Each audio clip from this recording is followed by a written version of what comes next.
அன்பார்ந்த இறைமக்களே, கிறிஸ்துவின் மறுப ஜபக்குழுவின் வாயிலாக இன்று உங்களை சந்திப்பதில் நான் பெரும் மகிழ்ச்சி அடைகிறேன். மக்களே, சந்தோஷமாக இருக்கீங்களா? நிறைவாக இருக்கீங்களா? மகிழ்ச்சியாக இருக்கீங்களா? மன அமைதியாக இருக்கீங்களா? மக்களே, ஒவ்வொரு நொடிப்பொழுதும் இறைவனை தேடும்போது மகிழ்ச்சியும் சந்தோஷத்துக்கும் எந்த குறையுமே இல்லையா? அதை எப்பொழுதும் நமக்கு தந்தவர் அவர் தான். அதனால் நிறைவாக இருப்போம். இன்று அவர் நமக்கு என்ன செய்தி தருகிறார் பார்ப்போமா?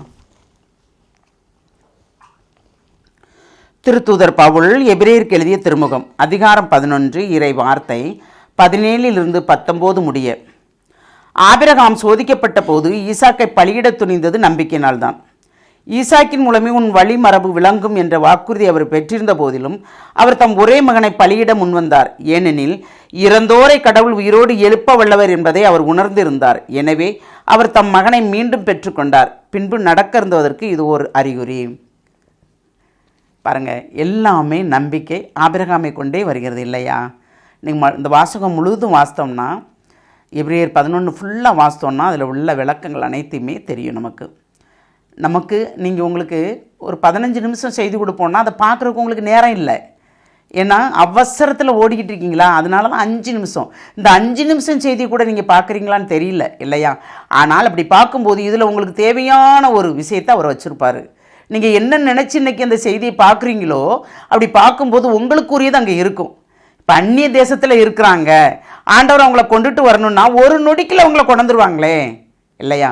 நாடு விட்டு நாடு இருக்காங்க, அவர் நினைத்தால் ஒரு நொடி போதும். அதை நாம் நினைக்கிறோமா? கணவன் மனைவி பிரிந்து இருப்பார்கள் இல்லையா?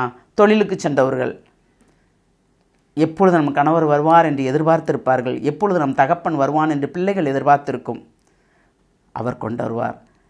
நம்பிக்கையோடு நாம் எதிர்நோக்கோடு காத்திருக்கும் போது அந்த எதிர்பார்ப்பு ஒரு நாள் வீண் போகாதவாறு அவர் கண்டிப்பாக வருவார் என்ற நம்பிக்கை இருக்கும்போது இறைவன் நினையாத நேரத்தில் நாம் என்ன நினைத்தோமோ அதை செய்து முடிப்பாரா முடிக்க மாட்டாரா? முடிப்பார். அதுபோல தான் பாருங்கள், ஆபிரகாம் சோதிக்கப்பட்ட போது ஈசாக்கை பலியிட துணிந்தது நம்பிக்கையினால்தான். ஒரு மகனை கொடுத்தாரு, அந்த மகனை எனக்கு பலியிடத்தான் சொன்னார். ஏன் ஆண்டவரே, நீர் இந்த மகனைத்தானே தந்தீர், இவனையே நீர் பலியிட சொல்கிறீன்னு அவர் கேட்கவே இல்லை. இறைவன் கொடுத்தார், அவர் கேட்குறார், நாம் செய்வோம். அதனால்தான் ஈசாக்கு வரும்போது கூட அவர் கேட்குறாரு இல்லையா? என்ன கேட்குறாரு? இப்போ பலியிட விறகு இருக்குது, ஆட்டுக்குட்டி எங்கே அப்படின்னு கேட்பார் அவர். அப்போ அவர் சொல்வார், கடவுள் பார்த்துக்கொள்வார், மலையில் கடவுள் பார்த்துக்கொள்வார். அப்போ அவர் எவ்வளவு நம்பிக்கை வைத்திருந்தால் அப்படி சொல்லியிருப்பார்.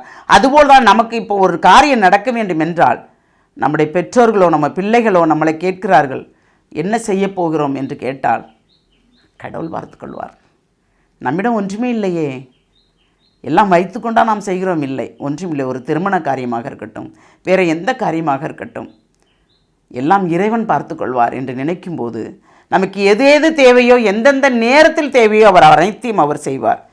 ஏனென்றால் உன் வழிமரபு விளங்கும் என்ற வாக்குறுதி அவர் பெற்றிருந்த போதிலும் அவர் தம் ஒரே மகனை பலியிட முன்வந்தார். ஏனெனில் இறந்தோரை கடவுள் உயிரோடு எழுப்ப வல்லவர் என்பதை அவர் உணர்ந்திருந்தார்.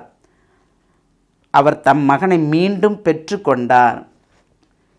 எவ்வளவு பெரிய அதிசயங்கள் இல்லையா?